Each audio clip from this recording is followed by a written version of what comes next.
오늘 본문을 보면 가룟 유다는 양심의 가책을 견디지 못해 스스로 목숨을 끊습니다. 성경이 이 모습을 기록한 이유가 무엇일까요? 그 기록의 이유는 예수님께서 왜 십자가를 지셔야 했는지 우리에게 보여주기 위함입니다. 가룟 유다는 예수님께 실망했을 것입니다. 자신이 기대한 정치 군사적 메시아가 아니라 결국 잡혀가 죽으시는 예수님의 모습에서 배신감을 느꼈을 수도 있었을 것입니다. 그러나 그의 선택을 결정적으로 이끈 것은 자신이 저지른 행동에 대한 깊은 부끄러움과 절망이었을 것입니다. 이런 절망의 모습은 베드로에게도 나타납니다. 베드로는 누구보다 예수님께 충성된 제자였지만 결국 자신의 약속을 지키지 못하고 3번씩이나 부인했습니다. 그리고 그 자리에서 크게 울면서 자신의 무력함을 인정했습니다. 로마의 총독 빌라도 얼마나 큰 권세를 가졌습니까? 그 역시 예수님이 무죄라는 것을 알고도 그분을 살리려고 노력을 했죠. 하지만 그는 여론에 밀려서 결국 타협하고 말았습니다. 이 세 사람의 모습을 통해서 우리는 예수님이 십자가를 왜 지셔야 했는지 그 필요를 보게 됩니다. 인간은 양심이 있어도 그 양심대로 살 힘이 없습니다. 분명히 옳다 해도 그것을 행동하지 못할 때가 많죠. 정답을 알아도 살지를 못하는 것이 인간입니다. 그래서 결국 스스로 해결할 수 없는 절망 속에서 살아가는 것이 인간의 모습입니다. 바로 그 문제를 해결하시는 하나님의 방법이 바로 예수 그리스도의 십자가입니다. 이 점을 잘 설명하는 말씀이 로마서 7장 말씀입니다. 우리 14절에서 24절 말씀 함께 읽어봅니다. 우리가 율법을 신령한 줄로 알거니와 나는 육신에 속하여 죄 아래 팔렸도다. 내가 행하는 것을 내가 알지 못하노니 곧 내가 원하는 것은 행하지 아니하고 도리어 미워하는 것을 행함이라. 만일 내가 원하지 아니하는 그것을 행하면 내가 이로써 율법이 선한 것을 시인하노니 이제는 그것을 행하는 자가 내가 아니요 내 속에 거하는 죄니라. 내 속 곧 내 육신에 내게 있으나 선을 행하는 것은 없노라. 내가 원하는 바 선은 행하지 아니하고 도리어 원하지 아니한 악을 행하는도다. 만일 내가 원하지 아니하는 그것을 행하면 이를 행하는 자가 내가 아니요 내 속에 거하는 죄니라. 그러므로 내가 한 법을 깨달았노니 곧 선을 행하기 원하는 나에게 악이 함께 있는 것이로다. 내 속사람으로는 하나님의 법을 즐거워하되 내 지체 속에서 한 다른 법이 내 마음의 법과 싸워 내 지체 속에 있는 죄의 법으로 나를 사로잡는 것을 보는도다. 오라 나는 공고한 사람이로다. 이 사망의 몸에서 누가 나를 건져내랴. 오라 나는 공고한 사람이로다. 이 사망의 몸에서 누가 나를 건져내랴. 이 절망의 외침을 하는 자가 누구인가? 이것을 두고 신학자들 사이에 오랜 논쟁이 있습니다. 어떤 학자들은 이 비명이 구원을 받은 성도의 절규라고 말하고 또 어떤 학자들은 구원받지 못한 자연인의 외침이라 주장합니다. 존 머레이 목사는 이것을 성도의 절규로 이해했고 반대로 마틴 로이드 존스 목사는 자연인의 내적 갈등으로 해석했습니다. 왜 이런 해석의 차이가 있을까요? 존 모레이 목사는 22절에 내 속사람으로는 하나님의 법을 즐거워한다. 이 문장을 근거로 들고 마틴 로이드 존스 목사는 로마서 8장까지의 큰 흐름이 아직 성화에 대한 이야기가 아니라 구원에 대한 설명이라는 점을 강조합니다. 저는 이 두 가지 해석이 모두 가능하다고 생각합니다. 실력이 없어서 양쪽을 다 붙잡는 것이 아니라 실제로 두 삶의 자리에서 모두 이 갈등이 나타나기 때문입니다. 구원받기 전에도 인간은 무엇인가? 제 문제로 깊이 고통받고 구원받은 후에는 더 깊은 갈등을 경험합니다. 우리가 신앙생활 하다 보면 오히려 예수를 믿은 뒤에 더 큰 유혹과 싸움 그리고 양심의 갈등을 마주합니다. 저 역시 그러한 갈등을 경험합니다.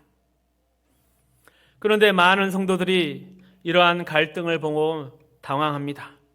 내가 아직 제대로 구원받지 못해서 이런가? 의심이 들기도 하고 반대로 아예 모른 척하며 신앙을 단순하게 생각하고 그저 교회만 왔다 갔다 합니다. 아마도 그동안 한국 교회가 믿음을 너무 쉽게 설명해 온 것이 그 이유 중에 하나일 것입니다. 값싼 은혜, 단순한 보상, 믿으면 다 잘 된다 식의 이야기들이 실제 신앙의 현실과 거리가 있었습니다. 예수 믿는다고 마음이 시원하게 뚫리고 문제없이 평탄하게 사는 것이 아닙니다. 오히려 더 많은 갈등과 시험이 찾아옵니다. 기독교의 진리를 깊이 생각해 보면 이것은 너무나 자연스러운 흐름입니다. 24절의 절망적인 외침에 대해 바울은 이리 답합니다. 우리 주 예수 그리스도로 말미암아 하나님께 감사하리로다. 예수 그리스도가 이 문제를 해결해 주시다는 고백입니다. 그런데 바로 이어지는 마음으로는 하나님의 법을, 육신으로는 죄의 법을 섬긴다. 이 말을 보면 앞에 또 감사의 고백과 맞지 않는 것처럼 보입니다. 그러다가 그 절 하반에는 이렇게 인간의 현실을 다시 정리합니다. 인간의 마음이 하나님의 법을 따르고 싶지만 실제 삶에서는 죄의 법이 더 승리한다. 그래서 절망할 수밖에 없다. 바로 그 지점에서 예수 그리스도의 십자가가 답이 됩니다. 바울이 감사하리로다 한 이유도 여기에 있습니다. 그리고 이것은 마침내 8장 1절 2절에 이런 선언과 연결이 됩니다. 함께 읽어봅니다.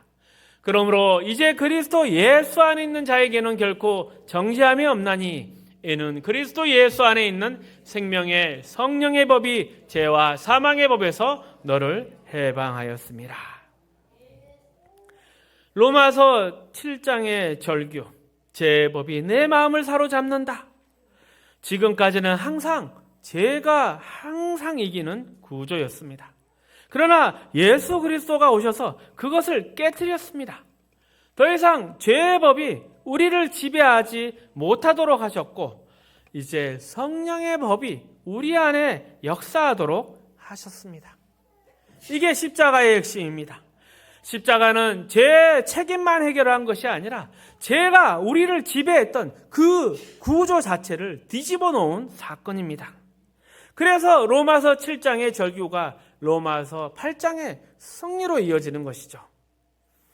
3절에서 6절 말씀도 함께 읽어봅니다. 율법이 육신으로 말미암아 연약하여 할 수 없는 그것을 하나님은 하시나니 곧 죄로 말미암은 자가 자기 아들을 죄 있는 육신의 모양으로 보내어 육신의 죄를 정하사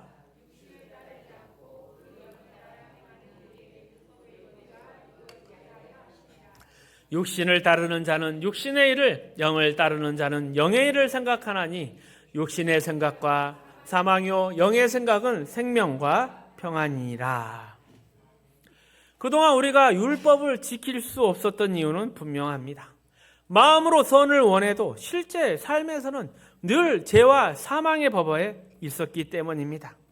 그래서 하나님께서 예수 그리스도를 보내셔서 우리를 새로운 자리로 건져내셨습니다. 바로 생명의 성령의 법이 우리를 다스리는 자리입니다. 성령의 법이 왜 필요합니까? 성경은 육신의 생각이 하나님과 원수되게 한다. 하나님 법에 굴복하지 않을 뿐 아니라 굴복할 수도 없다. 또 육신에 있는 자는 하나님을 기쁘게 할 수 없다. 라고 말을 합니다. 이것이 로마서 7장까지의 그 절망과 같은 내용입니다. 우리의 힘으로 율법을 지킬 수도 없고 선을 이룰 수도 없다는 이야기입니다. 하지만 이제 그 상황이 달라졌습니다. 9절에서 11절까지 말씀 함께 읽습니다. 만일 너희 속에 하나님의 영이 거하시면 너희가 육신에 있지 아니하고 영에 있나니 누구든지 그리스도의 영이 없으면 그리스도의 사람이 아니라. 또 그리스도께서 너희 안에 계시면 몸은 죄로 말미암아 죽은 것이나 영은 의로 말미암아 살아있는 것이니라.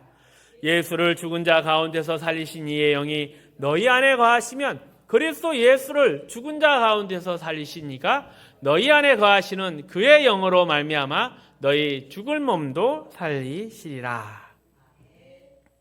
구원에 관한 중요한 내용이 담겨 있죠. 하나님께서 우리를 그리스도 안에서 새롭게 하셔서 이제 생명의 성령의 법이 우리를 다스리도록 고쳐 놓으셨다는 사실입니다. 이러한 성령의 법은 우리의 의지나 결심이 아닙니다. 우리가 마음 먹고 노력해서 생겨나는 것도 아닙니다. 만약 성령의 법이 우리의 새로운 의욕이나 새로운 결심 정도라면 로마서 7장에 오라 나는 공고한 사람이로다, 이 절망의 외침이 우리의 입에서 나올 이유가 없습니다. 그러나 하나님이 주신 이 성령의 법, 성령님, 이것이 우리 안에 거하시며 역사하시는 하나님의 인격적인 임재요 능력이 되시는 것입니다. 그러니 우리가 이제 혼자가 아닙니다. 우리는 여전히 우리 자신이지만 동시에 성령님께서 함께 하시는 새로운 존재입니다. 나는 나이지만 나를 주장하시고 인도하시는 분은 성령님이십니다. 그러니 이제 내 삶을 내가 혼자 책임지지 않습니다. 하나님의 영인, 그리스도의 영인 성령께서 나를 이끌고 책임지십니다. 26절 27절 말씀 함께 읽습니다. 예수를 죽은 자 가운데서 살리신 이의 영이 너희 안에 거하시면 그리스도 예수를 죽은 자 가운데서 살리신 이가 너희 안에 거하시는 그의 영으로 말미암아 너희 죽을 몸도 살리라. 기독교 신앙의 핵심은 다른 종교와 본질적으로 구분됩니다. 구원이 우리 안에서 시작되는 것이 아니라 밖에서 우리 안으로 들어온다는 사실입니다. 우리는 하나님 아버지께 도움을 구하고 하나님께서는 능력과 지혜로 우리의 삶에 개입하시며 우리를 지키십니다. 이것이 기독교 신앙의 진수입니다. 불교와 비교해 보십시오. 인간이 만든 대부분의 종교는 범신론적인 내용을 가집니다. 각 사람 안에 신적인 요소가 있다 믿고 그 내면의 신성을 깨우는 것이 종교의 목적이라 합니다. 그래서 도를 깨우친다, 득도한다, 열반에 이른다, 이런 개념이 자연스러운 것이죠. 하지만 기독교는 다릅니다. 물론 하나님의 자녀로서 배워야 할 것도 있고 깨달아야 할 것도 있습니다. 그러나 기독교의 핵심은 우리가 위로부터 오는 은혜를 덧입고 그 지키심 가운데 살아가며 그 은혜가 우리를 붙들고 계신다는 사실입니다. 우리가 하나님 아버지를 아버지라 부르고 그 존재를 믿으며 그 하나님께서 우리를 사랑하셔서 사랑의 손으로, 능력으로 손으로 우리를 보살피는 것이 기독교의 핵심입니다. 하지만 문제는 우리가 그동안 신앙을 내가 원하는 것을 받아내는 방법으로 축소해 왔다는 것입니다.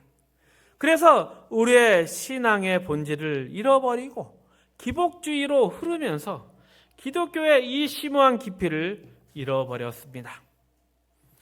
물론 자녀로서 세상을 살아가는데 필요한 도움을 구하는 것 자체가 문제는 없습니다. 문제는 그 방향입니다. 우리가 기도해야 하고 구해야 하는 것은 거룩함이고 신령함이고 생명이며 진리입니다.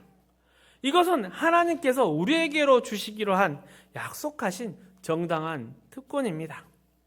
그래서 우리가 간절히 기도할 때, 주십시오라고 기도할 때 그 기도는 죄인의 절망에서 벗어나는 기도해야 하는 것이고 하나님의 자녀의 그 거룩함을 향해 나아가기 위한 요청이어야 한다는 것이죠. 이것이 기독교의 핵심입니다. 그리고 예배소서 1장에서는 이것을 우리에게 확인시켜 줍니다. 너희가 어떤 존재인지 또 그 운명이 얼마나 확실한지 분명히 증거하고 있습니다. 예배소서 1장 13절 14절 함께 읽습니다. 그 안에서 너희도 진리의 말씀 곧 너희의 구원의 복음을 들고 그 안에서 또한 믿어 약속의 성령으로 인치심을 받았으니 그의 영광을 찬송하게 하려 하심이라. 우리가 성령 충만을 말할 때 감격, 어떠한 조명, 어떠한 신비한 경험만을 떠올립니다. 물론 성령님께서 그런 은혜도 주시지만 성령의 사역은 그보다 훨씬 더 깊고 더 넓습니다. 그리고 그 중에서 가장 중요하고 기본적인 역할은 바로 이 약속의 성령으로서 우리의 기업과 우리의 운명을 보증하시는 분이라는 사실입니다. 예수님이 십자가에서 이루신 일, 그 결과를 완성하고 우리에게 보증해 주시려고 성령님께서 오신 것입니다. 성령님께서 우리 안에 계시기에 우리가 더 이상 혼자가 아닙니다. 성령께서 생명의 법으로 우리를 다스리시고 심지어 우리가 무엇을 기도해야 하는지조차 모를 때도 하나님의 뜻에 따라 우리를 기도하시고 인도하시고 보호하고 계십니다. 그러니 성령님께서 우리에게 오셨다는 그 사실 자체만으로도 하나님의 놀라운 그 사랑과 열심과 의지를 알 수가 있습니다. 하나님께서 우리에게 약속하신 구원의 그 모든 것을 반드시 이루겠다는 보증이시며 내가 하나님의 자녀가 되었다는 확실한 증거입니다. 성령이 우리 안에 계신다는 것, 구원의 시작과 결말이 모두 하나님 손 안에 있다는 것이고 또 그러한 징표가 바로 십자가입니다. 로마서 8장 28절 30절은 이 사실을 분명히 선언하고 있습니다. 함께 읽습니다. 우리가 알거니와 하나님을 사랑하는 자 곧 그의 뜻대로 부르심을 입은 자들에게는 모든 것이 합력하여 선을 이루니라. 하나님이 미리 아신 자들을 또한 그 아들의 형상을 본받게 하기 위하여 미리 정하셨으니 이는 그로 많은 형제 중에서 맏아들이 되게 하려 하심이라. 미리 정하신 그들을 부르시고 그들을 또한 의롭다 하시고 의롭다 하신 그들을 또한 영화롭게 하셨느니라. 모든 것이 합력하여 선을 이룬다. 우리가 실패하고 절망하고 또 낙심할 때조차 그 모든 경험이 결국 선을 이루는 방향으로 하나님이 쓰신다는 말입니다. 우리를 무너뜨리거나 영원히 실패하게 하는 일은 일어나지 않습니다.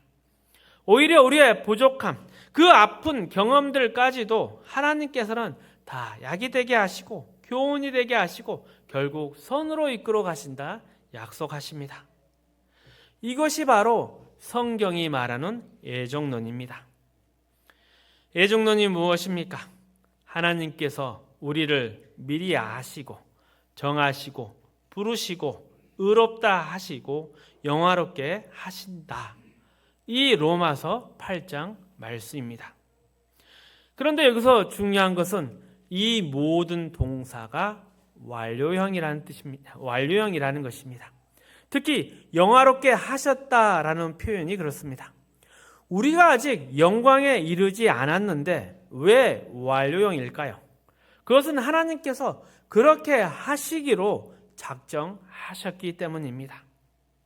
우리의 시간으로는 아직 이루어지지 않았지만 하나님의 뜻과 계획 안에서는 이미 끝난 것으로 확정되었습니다. 그래서 이것을 예언적 완료라고 부릅니다.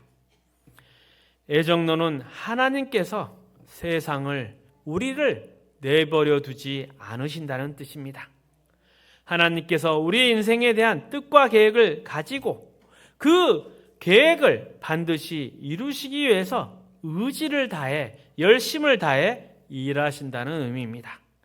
우리가 그 예정 가운데 그 계획 가운데 보호받고 인도받고 결국 영광에 이르게 되는 것입니다. 로마서 8장 31절 33절 함께 읽습니다. 그런즉 이 일에 대하여 우리가 무슨 말을 하리요? 만일 하나님이 우리를 위하시면 누가 우리를 대적하리요? 자기 아들을 아끼지 아니하시고 우리 모든 사람을 위하여 내주신 이가 어찌 그 아들과 함께 모든 것을 우리에게 주시지 아니하겠느냐? 누가 능히 하나님께 택하신 자들을 고발하여 의롭다 하신 이는 하나님이시니. 이 말씀의 핵심은 우리를 무너뜨리려고 하면 먼저 하나님의 의지를 꺾어야 한다는 것입니다. 하나님께서 우리를 구원하시고 영화롭게 하시기로 작정하셨다면 그 계획을 막을 자가 누가 있겠습니까? 하나님이 뜻하신 이상 그것을 방해할 사람이나 존재나 방법은 없는 것입니다. 그러니 우리에게 이루어진 이 구원이 얼마나 큰 일이고 큰 복인지를 분명히 깨달아야 합니다. 우리 인생에서 가장 큰 문제, 오라 나는 공고한 사람이로다, 이렇게 외칠 만큼 큰 절망이 있지 않습니까? 하지만 그 절망조차도 우리를 넘어뜨릴 수 없습니다. 왜냐하면 하나님께서 우리를 향한 구원과 영광의 결과를 이미 작정하셨기 때문입니다. 만약 우리가 실패로 끝난다면 그것은 우리만 무너지는 것이 아니라 하나님의 뜻과 계획이 무너져 내린 것입니다. 그런데 이것은 불가능한 것이죠. 그래서 바울이 로마서 8장에 이 내용을 간증합니다. 35절에서 39절까지 말씀입니다. 누가 우리를 그리스도의 사랑에서 끊으리요? 환난이나 공고나 박해나 기근이나 적신이나 위험이나 칼이랴. 기록된 바 우리가 종일 주를 위하여 죽음을 당하게 되며 도살당한 양같이 여김을 받았나이다 함과 같으니라. 그러나 이 모든 일에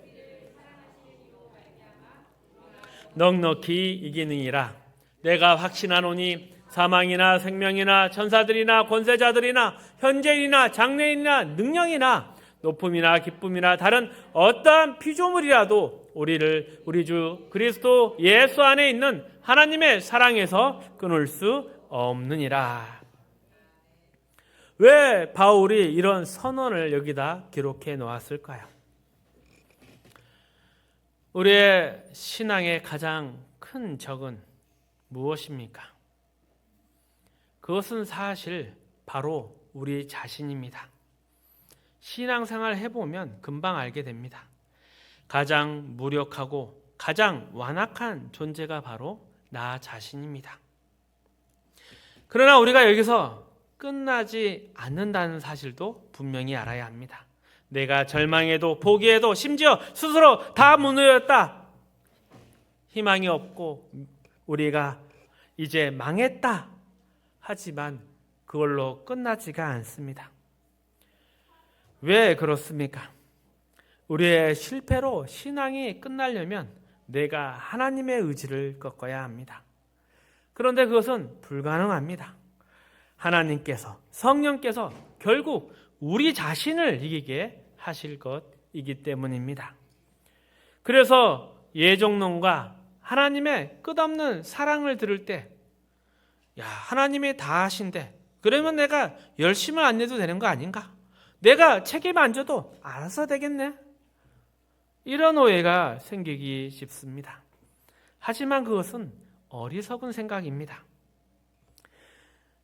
여러분이 여러분의 운명을 스스로 바꿀 수 없다면, 구원을 스스로 완성할 수 없다면, 여러분이 게으르고 무책임해질수록 고통의 시간만 길어질 뿐입니다. 결과는 변하지 않지만 과정이 더 길어지고 힘들어질 뿐입니다. 믿기지 않으시면 직접 해보십시오. 결국 깨닫게 될 것입니다. 하나님 앞에 웃으며 가실래요? 아니면 매맞고 질질 끌려 가시겠습니까? 예를 들어 설명하면 이렇습니다. 여러분이 어떤 학교에 입학을 했다고 생각해 보십시오. 졸업을 하려면 필요한 실력과 학력을 갖춰야 합니다. 공부를 안 하고 놀면 어떻게 될까요? 학교 다니는 시간만 늘어날 뿐입니다. 그렇다고 자퇴할 수도 없고 포기할 수도 없습니다. 왜냐하면 여러분을 그 학교에 넣고 이 공부를 시작하게 하신 분이 졸업 때까지 결코 여러분을 놓지 않으시기 때문입니다. 어떻게 보면 참 두렵고 동시에 참으로 감사한 일입니다.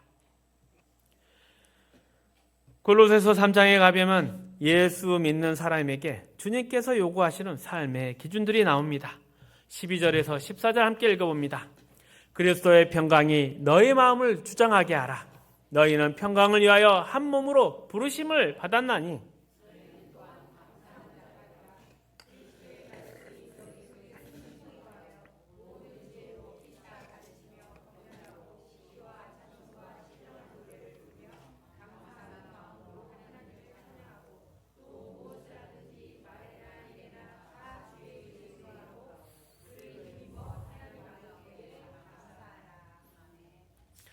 고개를 그저 끄덕끄덕 읽고 있는 데는 아무 의미가 없습니다. 우리가 저 경지까지 이를 때까지 우리의 어찌 보면 두 번째 천성, 하나님의 자녀다운 성품이 우리 가운데 자리 잡을 때까지 이것이 되지 않으면 우리의 인생은 계속 돌고 또 돌아야 하는 것입니다. 그러다 결국 우리는 더욱더 용서하고 사랑하는 하나가 되어가는 하나님의 자녀가 되게 될 것입니다. 15절에서 17절까지의 말씀도 함께 읽어봅니다.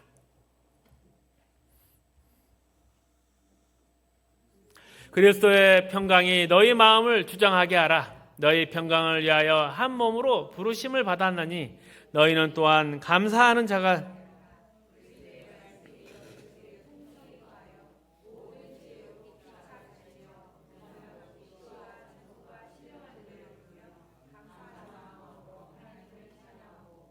또 무엇을 하든지 말에나 이래나 다 주의 예수의 이름으로 하고 그를 힘입어 하나님 앞에 감사하라. 감사하라. 여러분이 겪고 있는 절망, 또 사람과 세상에 대한 배신, 그 모든 것에 대해서 하나님께 감사하십시오. 하나님 안에만 해결책이 있고, 그리고 어찌 보면 우리는 그 해결을 이미 다 받은 사람입니다. 그리고 이 일을 위해서 우리는 다 새롭게 지음을 받은 존재들입니다.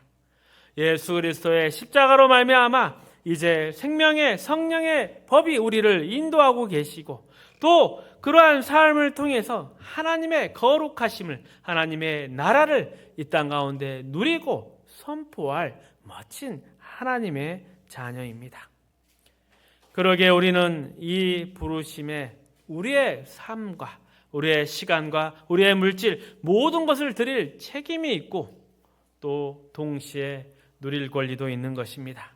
이것이 바로 성경이 말하는 하나님의 자녀의 삶입니다. 그러니 성도는 절망을 모르는 사람이 아닙니다. 절망을 똑바로 마주하는 사람입니다. 그리고 그 절망 속에서 유일한 해결책은 돈도 나의 능력도 세상도 아니라 오직 예수 그리스도뿐임을 깨달은 사람입니다. 예수 그리스도로 말미암은 승리와 거룩함을 배우고 누리고 나누는 것이 자녀의 자랑이며 기쁨이며 여러분의 인생의 참된 가치입니다. 말씀을 정리하겠습니다. 인간은 양심이 있어도 그 양심대로 살 힘이 없습니다. 가룟 유다, 베드로, 빌라도 모두 다 옳은 것은 알았지만 결국 죄와 절망 속에 무너졌습니다. 이것이 바로 우리 인간의 모습입니다. 바울도 오라 나는 공고한 사람이로다 절규를 했습니다. 그러나 하나님께서 이제 예수 그리스도를 보내셔서 이 절망의 판을 엎으셨습니다. 이제 성령님이 우리 가운데 거하시고 우리를 붙드시고 생명의 성령의 법으로 이끌어 가십니다. 이 성령님이 우리의 연약함을 도우시고 우리가 기도할 바를 모를 때에도 우리를 위해 간구하십니다. 그리고 하나님은 이 모든 것을 합력하여 선을 이루신다고 하셨습니다. 우리의 실패조차도 선을 위해, 우리의 완성을 위해 쓰십니다. 하나님께서 우리를 미리 정하시고 부르시고 의롭다 하시고 영화롭게 하신 이상 그 계획과 뜻을 막을 것은 아무것도 없습니다. 그러니 우리는 절망 속에서도 예수 그리스도를 말미암아 감사해야 합니다. 우리는 새로운 존재, 성령의 인도하심을 받는 새 사람입니다. 그리고 또 자녀답게 용서하고 사랑하며 말씀 따라 살아가야 합니다. 이것이 나의 가치이고 우리가 누릴 영광입니다. 승리하시기를 축복합니다.